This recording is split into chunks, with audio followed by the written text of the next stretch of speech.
So, welcome everyone. My name is Frances O'Brien from Warwick Business School. I chair the WORAN committee currently. We have some other committee members here with us today. So welcome. This is the second in our lockdown sessions.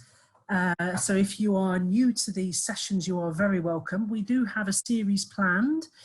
We have another 2 more planned, which I will remind you at the end of the session. We have one in July on mentoring, and then a networking session planned, I think, for August. So you're very welcome today. Before I hand over to my colleague Antuela from Loughborough, who is going to introduce our speaker for today, I will ask Amy to do we've got 2 polls, and this is just so that we each get a feel for where everybody else is at. So we'll start off with the first poll, if you wouldn't mind, Amy, which is basically asking you your current household, and then the second one is how you're working at the moment. So if you could complete the poll, that will give all of us a feel for where people are at.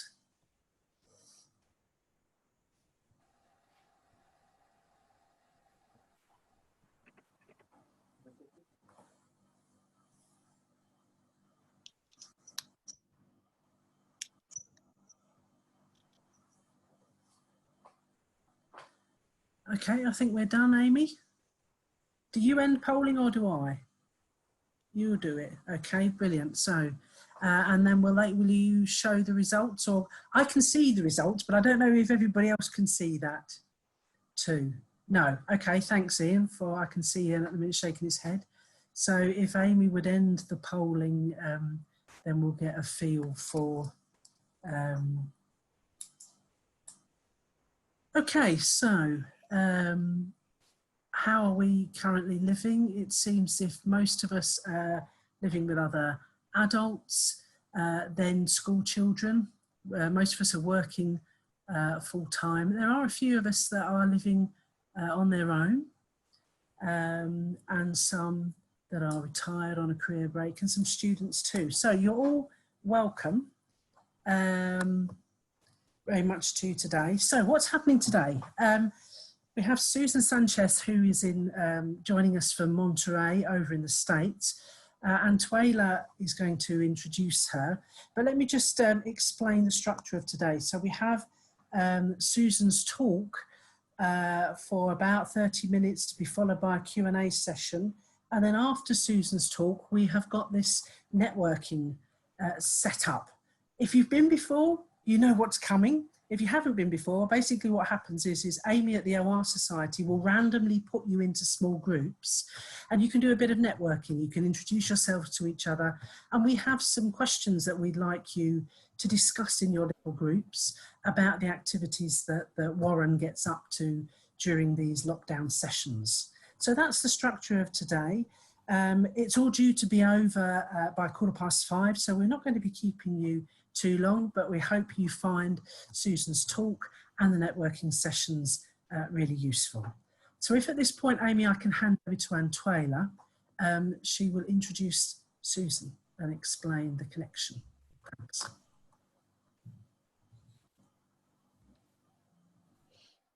Hi everyone, it's good to see you all today, and I'm really pleased to present Susan today, who is really coming from across the Atlantic really to give us a talk about work in the time of coronavirus.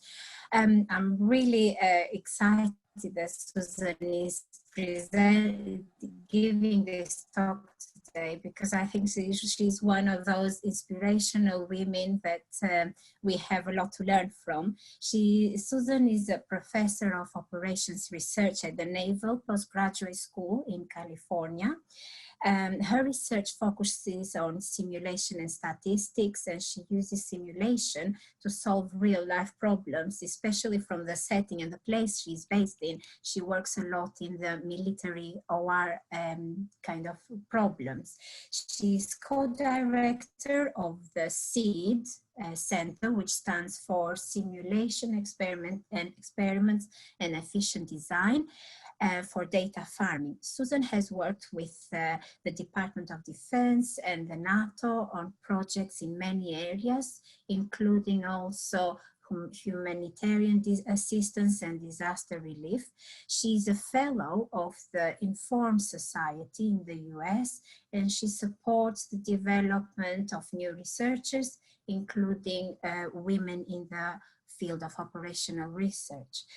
She has won a number of awards. To just name a few, she won in the 2019 Winter Simulation Conference, the Informed Simulation Society's Distinguished Service Award. She won the 2018 Women in OR and Management Science Award, again awarded by the Informed Society. She also was named one of the 22nd Titans of Simulation at the 2016 Winter Simulation. An inspirational woman with great achievements, but also a very humble and down-to-earth personality, which I personally admire, and I hope that you all will enjoy her talk. I'll hand over to Susan.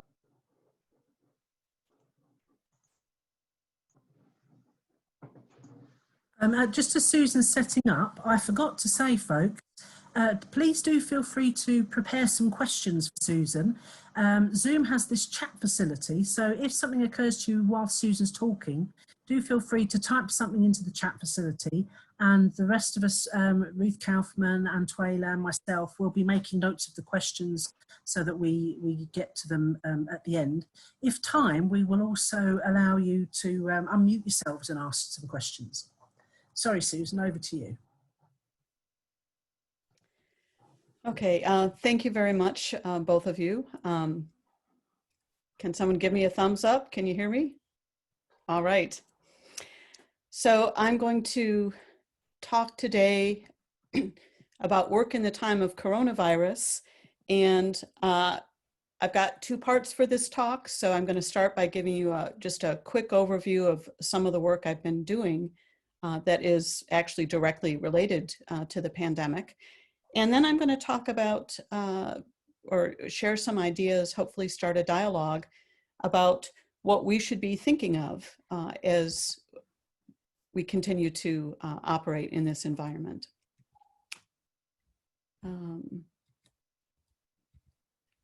Okay, slide just changed, hopefully. Okay. So bottom line up front, at the Seed Center, we, particularly my husband and I, have been working on updating a pandemic model that we put together a few years ago for the Ebola virus. And one difference about this is that it reveals the risks associated with behavior. So it actually captures the fizzles and flares that show up in communities.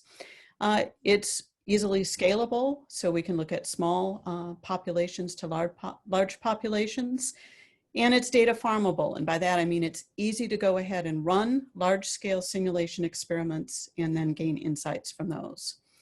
And so this is really a way of going ahead and being able to look at a number of potential interventions in a very short order of time.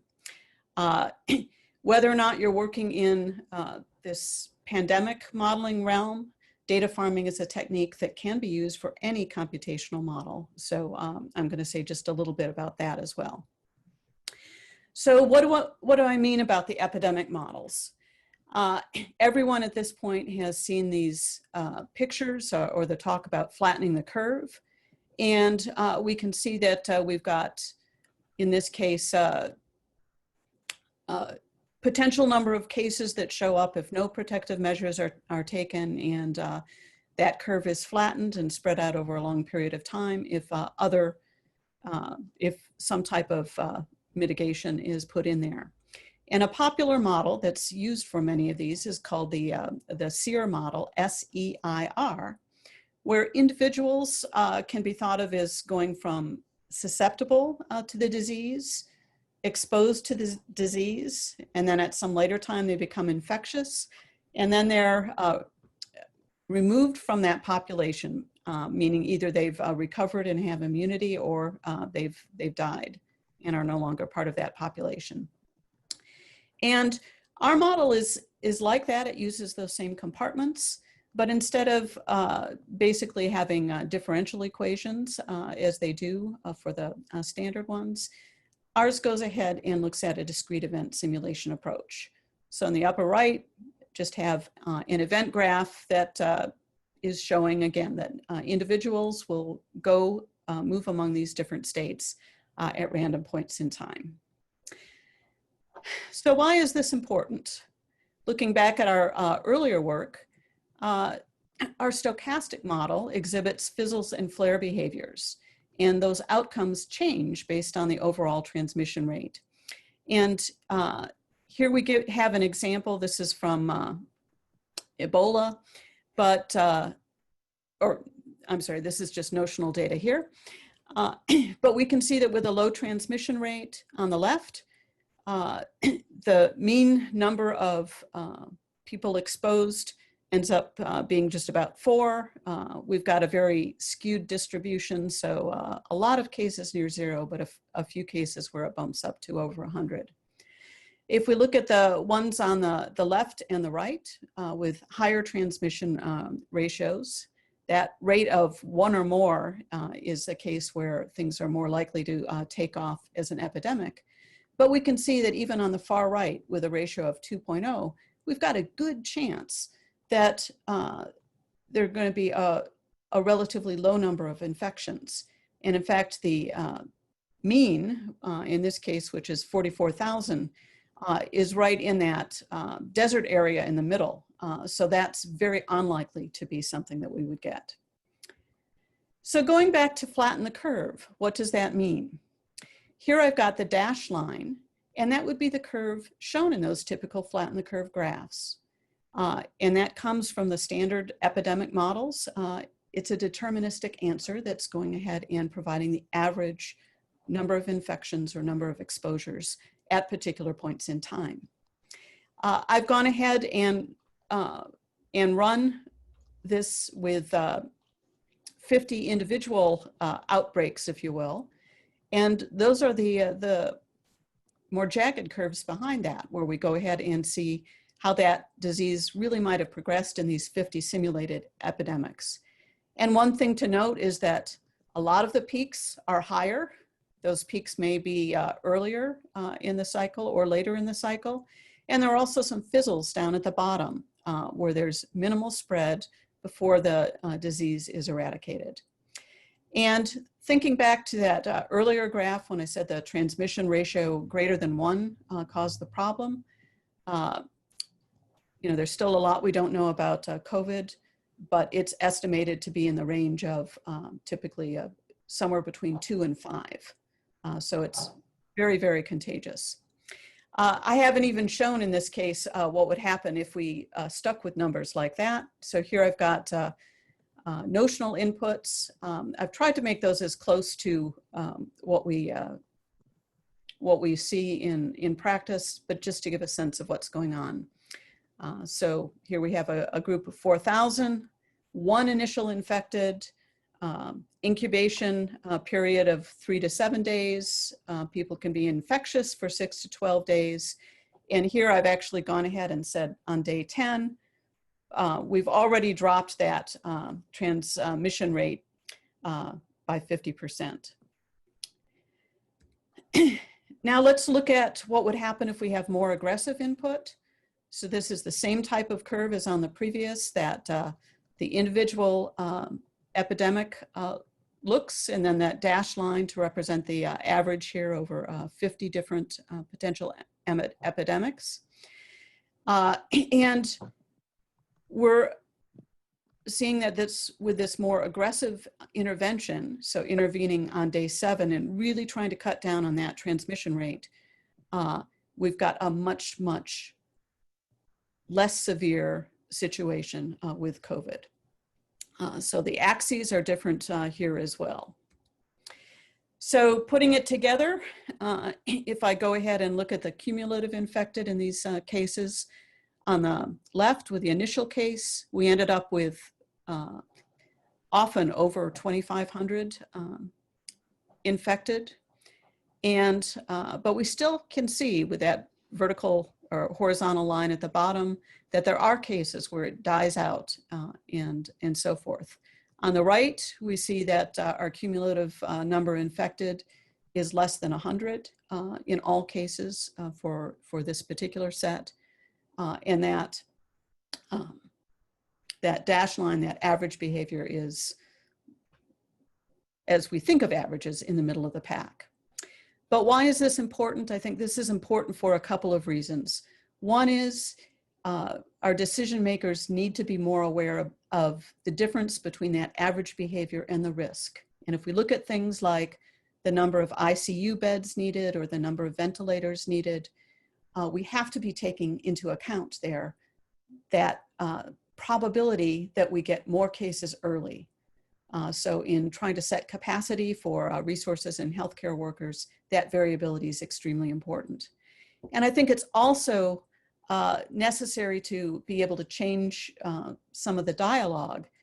The fact that we may be able to be successful in some cases then should be celebrated if we are successful in going ahead and seeing that in, say, a particular community or university or company, they were able to keep coronavirus from spreading, then we can also see that, that risk behavior as giving us information about the severity of the disease and the importance of making good decisions. So if I'm thinking about data farming, what does that have to do with this epidemic model? So data farming is a term that not everyone has heard of, but everyone has heard of data mining. And if we think about these two metaphors, miners seek valuable nuggets, but they have no control over what's out there in the real world. So things are buried, but they have to go find it, sift it out, refine it, and so forth to get that those useful materials. And that was really the metaphor for data mining. Data miners seek to find those nuggets of information that are buried within massive amounts of data. And again, they typically have no control over how those data were collected, the quality of the data, you know, where those nuggets of information might be. If we look at farming, on the other hand, in the real world, farmers are going to manipulate their environment to their advantage, using things like pest control, irrigation, fertilizer, different soil samples, and so forth.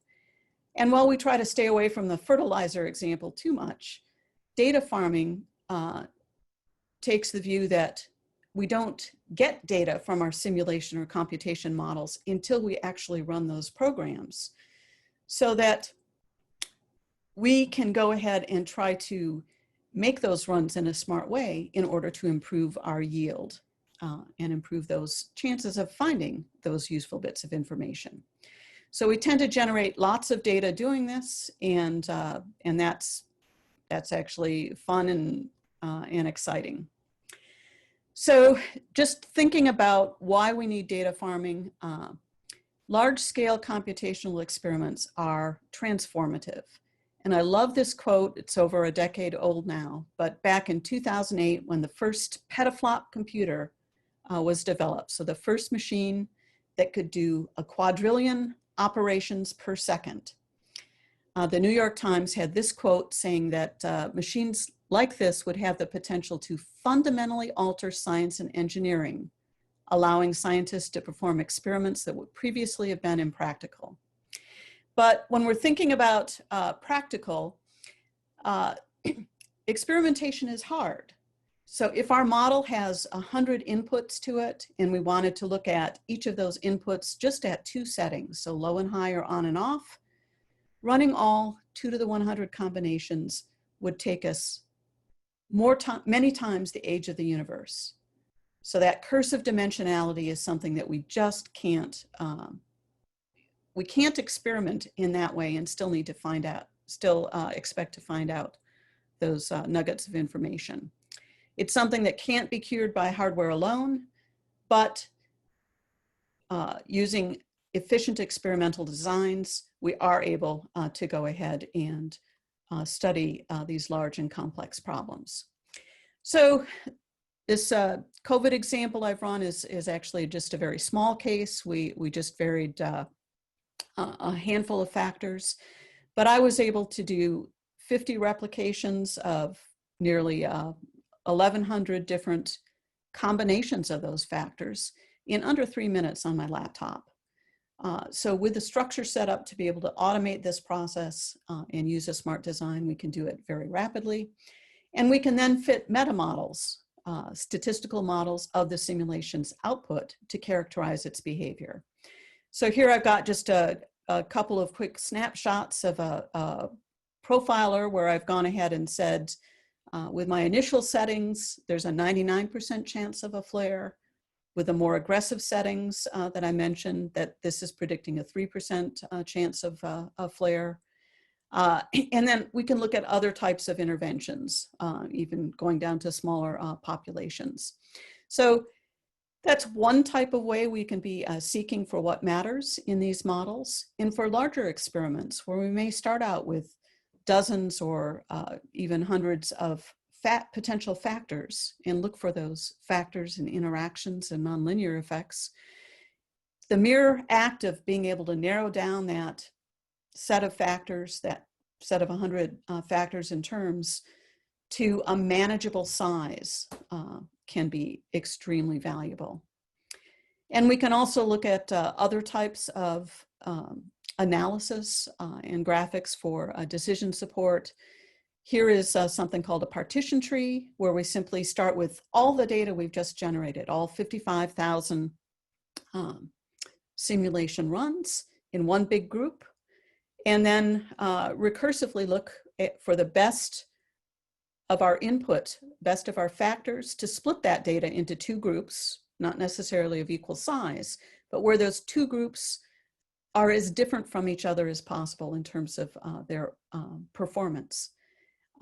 And if we do that a few times, we can, again, go ahead and find out information about what that trade space looks like for evaluating different mitigations. So both of these types of meta models and other analysis techniques are really saying, once you've put the effort in to build and verify and validate a simulation model, let it work for you. So if we can go ahead and construct these, then we can answer just a tremendous number of what-if questions with few, if any, additional runs. So we're in the process of going ahead and extending this model, specifically trying to pull in information about testing and testing effectiveness so that it can be used for small groups like our university to be able to suggest what should happen if, for instance, we have a positive case identified in a classroom or in a lab or in a small unit. If you think that might be interesting for the types of models that you work with, whether they're simulation models, we've also done this for optimization models, you're welcome to look at our webpage. We've got different software there.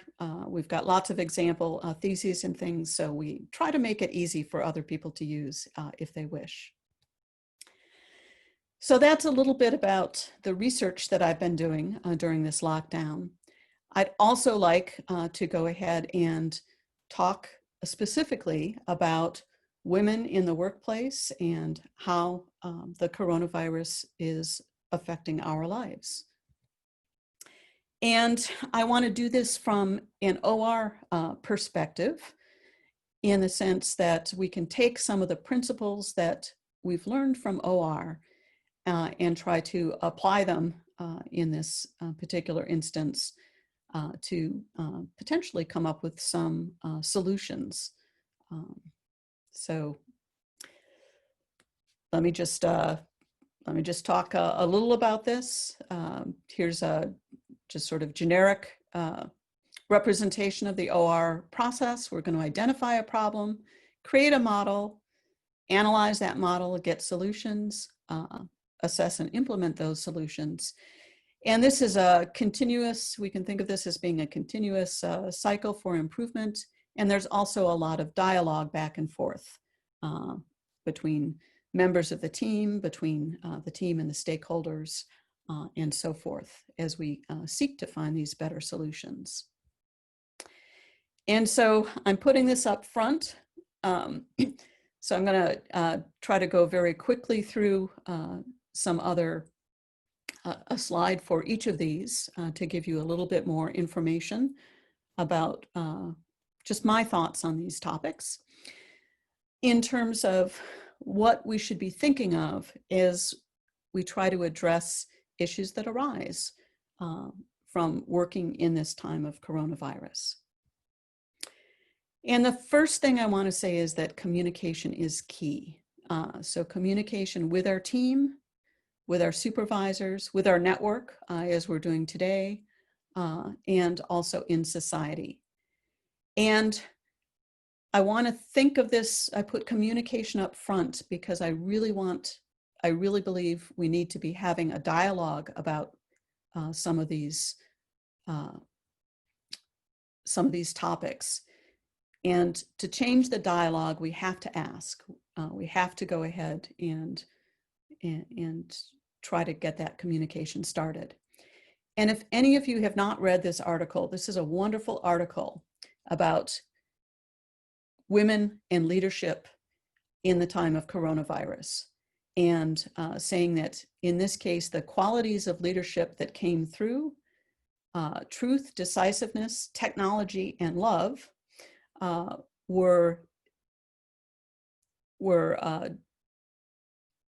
just made a great difference in the countries that have been the most successful. I read a related article yesterday comparing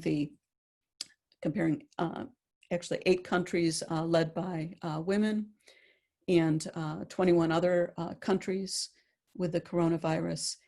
And they were saying there's a 5th as many casualties, a 5th as many cases in the ones led by women as in the others. So it's a really, really interesting dialogue. I've been collaborating with some colleagues in New Zealand in terms of their response to the epidemic. And it's just been very interesting to go ahead and very refreshing to have leaders that are interested in the expertise, in the modeling, in the science, as they try to figure out what to do for COVID. So what are some of the other lessons? One is to tackle the right problems. So I would say a good problem could be at this time, how do I achieve a work-life balance when every day seems the same? How should my organization set up its employees for success? Particularly in this time where things are changing, are so different from what they were a year ago. Those are better problems than just simply, how do I do more with less sleep, which may be what a lot of us have been facing for this, for the initial lockdown period. And so again, thinking about some of the issues that are out there, they're still, at least in the United States, seems to be a big difference in terms of expectations about housework, childcare, elder care, even when we have 2 working parents. And in the academic view, in the academic life, this is something that is of particular concern when we're looking at junior faculty. So again, one question here is, what's going on here? What are the problems that we really need to address? Modeling assumptions matter. OR in the US made the list of the top 5 STEM professions employing women a few years ago, which is a good thing. There's still a gender gap, which is not a gender pay gap, which is not such a good thing. And then there are mixed messages in some cases. So there are fairly recent articles here showing that some companies are penalized by investors if they have too many women on their board of directors. On the other hand, and I don't have a snippet of this, but there's also been recent studies that have showed that having women on company boards has gone ahead and made those companies are more profitable. Those companies can be more innovative. So again, I think we need to look at what are the assumptions that are going into these,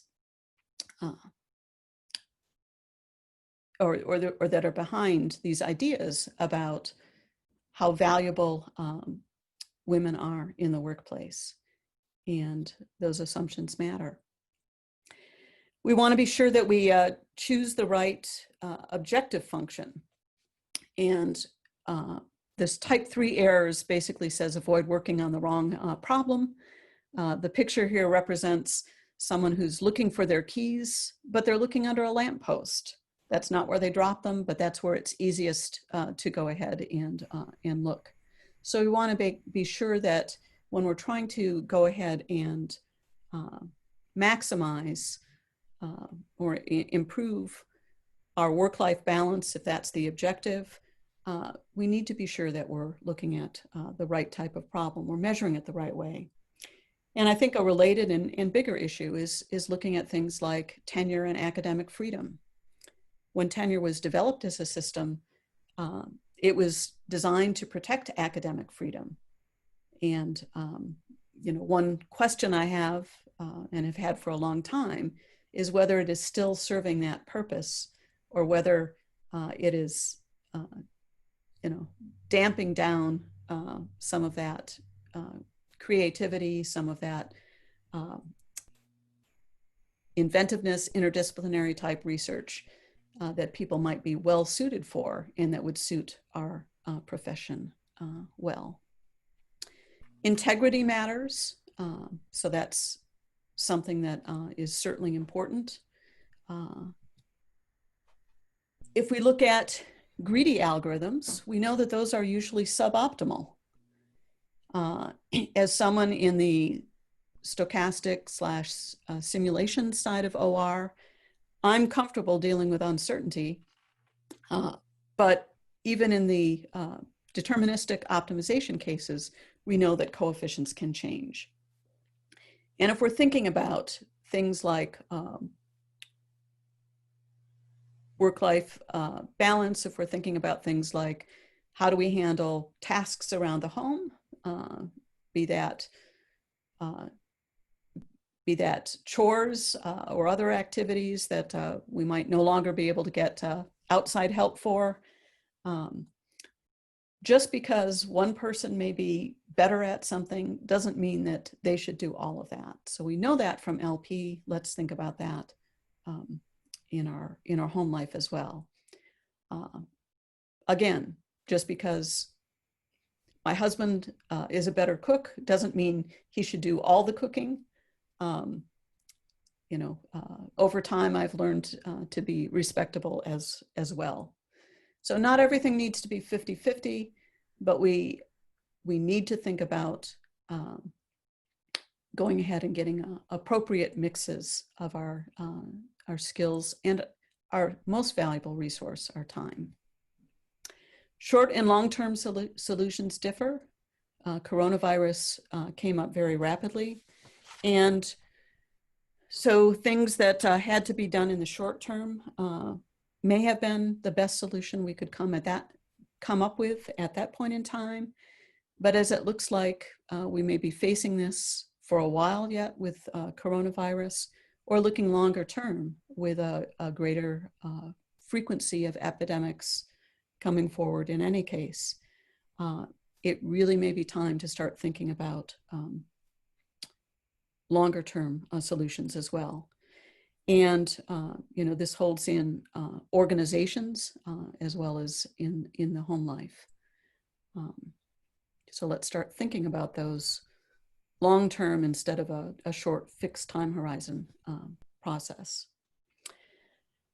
Another lesson learned, there are multiple solutions. So there is never going to be one size that fits all. And because of that, I think to be effective in a profession, to be effective at expanding the presence and the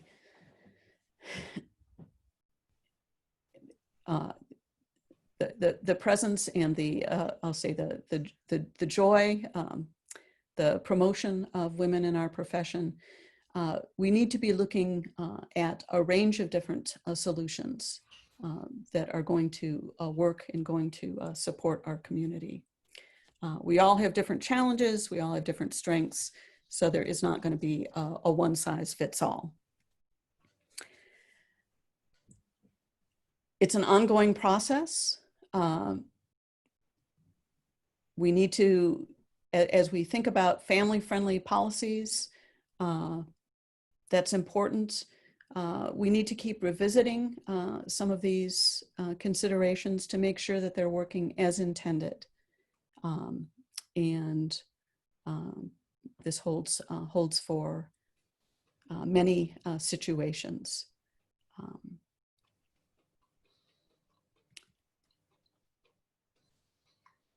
And it's very true that being proactive is better than reactive. So that's true whether we're looking at facility warehouse locations, or it's true if we're looking at going ahead and supporting junior colleagues in academia or in industry and setting them up for future success. So if we wait and try to take action a year from now and retroactively talk about accommodations that are needed for our junior colleagues, that is not going to be nearly as effective as trying to put in place what they need right now. The other thing I want to mention is just that with these great challenges, I believe there are also great opportunities. And OR is needed to address the very serious problems that our world faces right now. So as we look at things like climate change, like public health, we want to be sure that as an OR community, we have all the people, all the energy, all the tools, regardless of age, regardless of gender, regardless of socioeconomic background.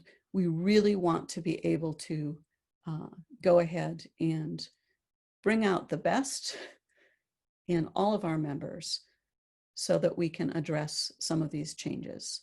It's sorely needed.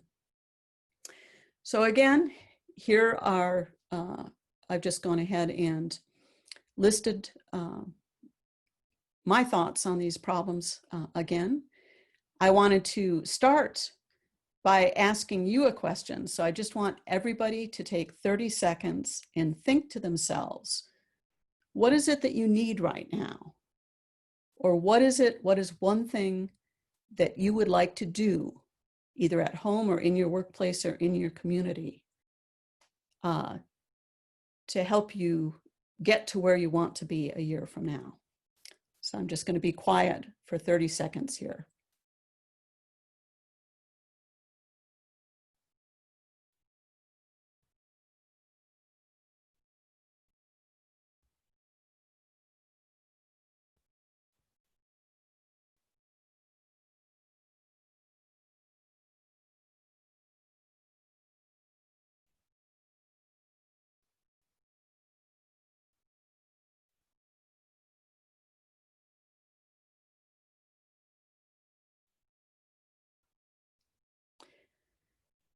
Okay, if you're comfortable with sharing that, then at some point before we end the session, please just type something briefly into chat. That's totally optional, but we'd love to capture some of these ideas as best we can. With that, I will turn it over for Q&A. Thank you very much, Susan. That was a brilliant talk, very interesting, both sides of it. We have some questions that came up during your talk. I wonder if we could deal with those before moving on to the question that you asked us to respond to. So I made some notes. Hopefully I've got everybody's questions. The first thing I'd ask you, if you wouldn't mind, could you put up the slide, your earlier slide that had your website details on it, because somebody has asked if they could see your website details again, please. Brilliant, thank you. Okay, the first question I had was from Ian Mitchell. Let me just see if I can find Ian's question. So I'll read it out for you. Unless you'd like to unmute yourself, Ian, and ask it yourself. Okay. There you go. Right, so start here. Hi, yes, sorry. I used to participate in the Janus user group, which met at White Sands every year, always with the closing remark, next year in Monterey, which is much more scenic, but that never seemed to happen. So that group always used to discuss the analytical use of games and their supporting simulations, like Idexim, which we use for studies. So often changing an equipment and saying, do things go better in the simulation world if we have this better fire control system, things like that. Was that a type of data farming? White Sands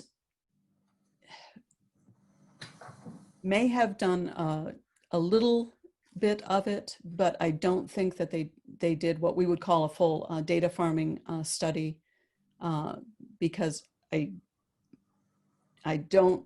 think they did it more scenario based. So they would go ahead and say, we'll try out this option, we'll try out another type of option, but particularly with the human in the loop, they may not have done that full study. Okay, thank you.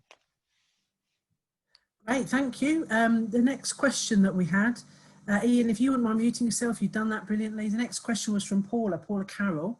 Do you want to unmute yourself, Paula, and ask Susan your question?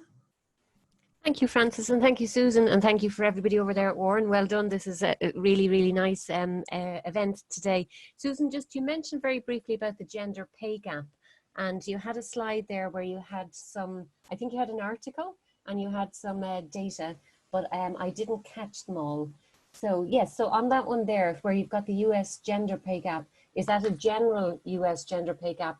You also mentioned something specific about women in OR. So is there any information on the gender pay gap in OR?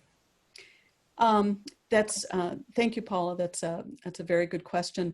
This is just a general gender pay gap. And actually, this is one thing where I don't know if it's true in OR. It may not be true in OR.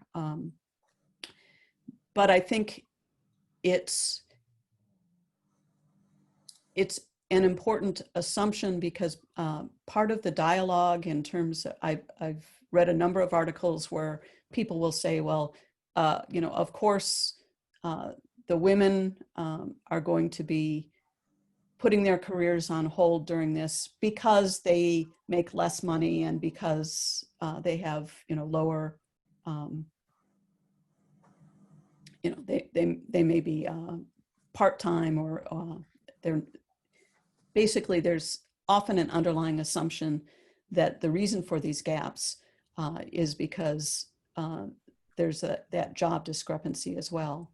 And, you know, that is true in some professions, but I don't know that it's true in ours, but it certainly shouldn't be true in ours. I think it's important for, you know, many of the, well, just women in OR, you know, they already, they've achieved a level. Exactly. So I think stop you're right. making that as an assumption. Exactly. I think you're right, Susan. We have enough hurdles in front of us already, societal hurdles and so on. So I'm delighted to see that piece that you have there about OR making the top 5 STEM professions.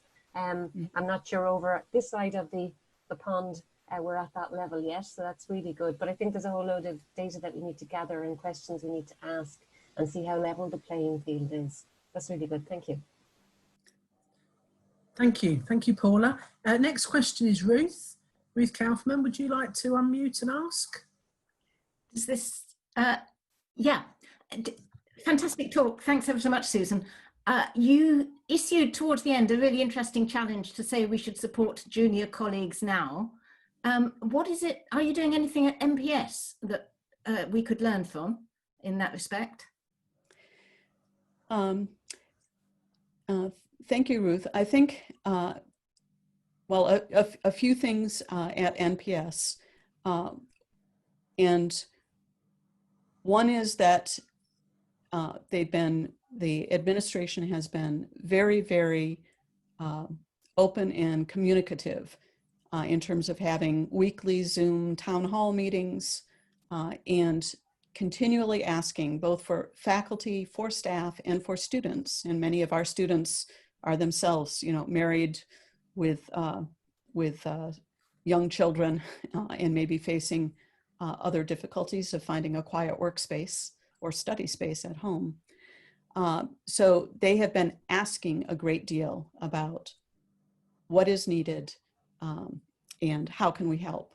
The Teaching and Learning Center has put together a number of training classes, and then they've also videotaped those and put those online to try to help people go ahead and transition suddenly to what's not really a course necessarily designed for online teaching, but having something that will be workable in this environment. So I think there is a lot of communication. I did see from another university, I think it was Princeton, that they just decided that for all junior faculty, they were going to automatically give them a 1-year extension on their tenure clock. So they said, at this point in time, we don't want people worrying about having to try to squeeze more into the day. So they did that, not just for women, but for men, and said, then they will let people go up early if they want to, if they don't feel that they need that. But they wanted to just make it a one-time possibility. And, you know, one thing I've thought of and intend to follow up on, so this might be my next thing, is, you know, our department chairs for operations research or industrial engineering departments or supervisors in companies, you know, that might take a lot of credibility to speak with our male colleagues as well, in terms of saying our expectation is that, you know, if you're at home in say if you're at home with a two-family household, you know, we expect everybody to take a thoughtful look at how they're allocating the homework, the schoolwork, and so forth.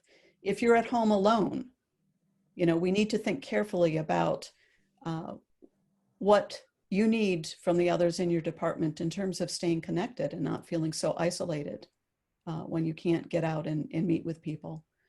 So I think that some dialogue just about those assumptions, because it's easy to fall into them.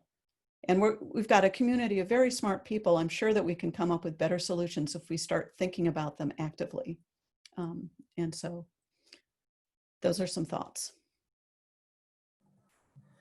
Thanks very much. We have one final question before I see some people have been adding to the chat responses to your questions, Susan.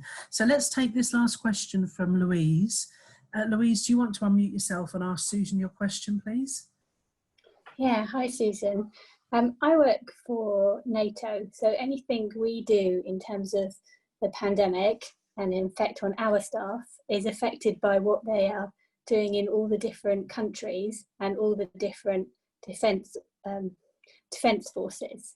Are you having the same problem in MPS? So you said you were using your simulation to help guide MPS in what they did for the pandemic, but that must also be affected by what California is putting in place and what the DoD is putting in place. How are you dealing with that? Yeah, definitely. There are a lot of different players in this. So NPS has been coordinating with the local Monterey County in terms of its response. They're actually opening less. Monterey just loosened up and started opening a few more stores and things this week. And NPS is still shut down. They've already said because of DoD regulations, people are not to go work on campus until July at least. There are a host of challenges, so we had to get special waivers for our students to be able to travel, to be able to come and start classes in the summer, or to be able to leave after they graduated because there's a lockdown on travel. So the administration's been working with that. I've given talks about my model to a number of groups in the Department of Defense, and they put together a task force to try to bring together the analytic team from the different services and the different organizations, but there are decisions that are made at different levels. So that's part of why we're focusing both with the Marine Corps and with NPS right now, but some other potential agencies as well, at trying to look at some of these smaller scale cases. So you might not be able to control, how long people have to self-quarantine before, before being able to move to a different location. That may be something that's set at the Navy level or the Department of Defense level. But you would have control over what do you do if a case shows up in your office, so we're trying to help in that way. I think there are many different models out there. There's a lot of different data out there, and it's been helpful just to go ahead and have some talk back and forth between the various stakeholders. Thanks, Susan. Thanks, Louise. There is one final question. We have a couple of minutes before we can move on into the networking.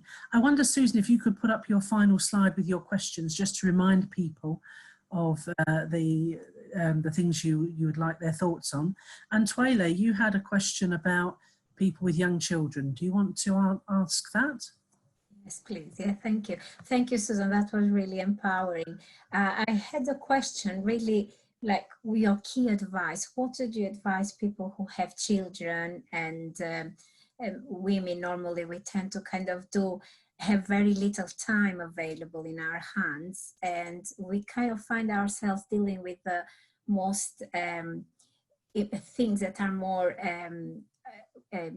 kind of needing to be urgent and needing to be solved now. But what could it be in terms of our longer term career? What would be that one thing we should be aware and not forget to do? What would be your advice? So I think it's important to have some time for yourself, and it's more difficult to do these. Well, I don't really know exactly what life is like over in the UK right now, but in the US, you know, my colleagues with young children have said it's very tough. They can't get a babysitter. You know, they and their husbands are both trying to work from home. The children, especially young children, yeah, you can't put off and say, I'll get to you in an hour. Exactly. So I would say really try to set up so, you know, both you and your partner, if you're in a situation with two adults there, can each carve out, even if it's just a half hour a day or something, carve out a little time for you and feel free to use that time just to refresh, just to relax. So take care of yourself. I think it's important to go ahead and do that. And then again, yeah, we need to come up with some different solutions, because I think it's just not feasible to say that people will continue to be a full-time professional, a full-time parent, and also a full-time school teacher if the kids are having to be schooled from home as well. We need to have some other alternatives. Indeed. So take care of yourself. Yeah, find a friend you can talk with. Get a little quiet time. Thanks very much, Susan. Thanks, Antuela. We need to move on to the next session. So I'd just like to, before we do, express on behalf of all of us here, Susan, we really do appreciate your talk today. Really some interesting insights into the modelling side you were talking about earlier, and some thought-provoking ideas about living during lockdown. I would just remind everyone that please do respond to Susan's question about what you need, what you will do at home, in your workplace, in your community to help you get where you want to be in a year from now.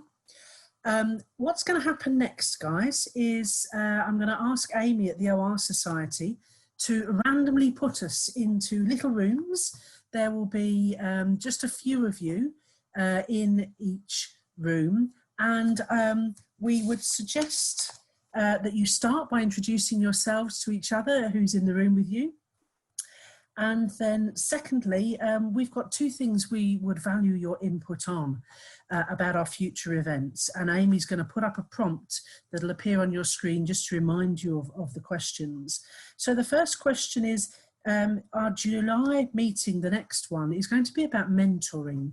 And if you have any ideas for topics you would like to see some mentoring on, or indeed if you would like to volunteer to be a mentor, then please do enter something into the chat. And our second question is, do you have any ideas for future meetings that we might run, either during lockdown or later on in the year, hopefully as things open up a little bit more. So Amy, can I ask you please to put us all into rooms? We'll be there for between 5 and 10 minutes, then we'll all come back together.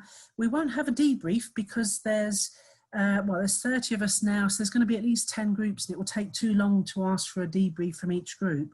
So we would ask that if you do have some ideas, you type them into the chat or email them to us after the event. Over to you, Amy, to spin your magic. Okay, yeah. I hope you found that useful. I just want to remind you of the chat box. If you did come up with any ideas for those questions, so for future meetings that we might host, that WORAN might host, or any topics that you'd like to see in our July event, let me just say a little bit about that. So the idea of the July event is that some people will volunteer to lead sessions, a little bit like in these small groups, and ahead of the event we will advertise some topics with some leads. Now, the lead doesn't necessarily have to be an expert, it just has to be somebody that's willing to, if you like, lead the discussion and offer some thoughts. I stepped up straight away and said, well, I'll lead a session on being a single parent during lockdown, because that is my experience, single parent of 2 teenagers and a load of pets. So if there's a topic out there, do feel free to make a suggestion, and if you will be happy to be a lead, as I said, not necessarily an expert, but a lead of one of those sessions, we would welcome you joining us. So just checking the time, because we did say originally that we would finish by 1:15. We're nearly there. So I think we will keep the session going for a little while longer, just to allow people, if you want to be typing things into chat. But otherwise, I'd like to thank Susan, our speaker, all the way from Monterey. I know there's a big difference in time there. Thank you very much, Susan, for your event, and I hope some people will add some comments about Susan's questions to the chat too, so that we can get them to her. Just before we went into the rooms, I did see there was one comment there for you, Susan, that we can get to you. So thank you all very much for joining us today, and I hope that we'll see you in the July event.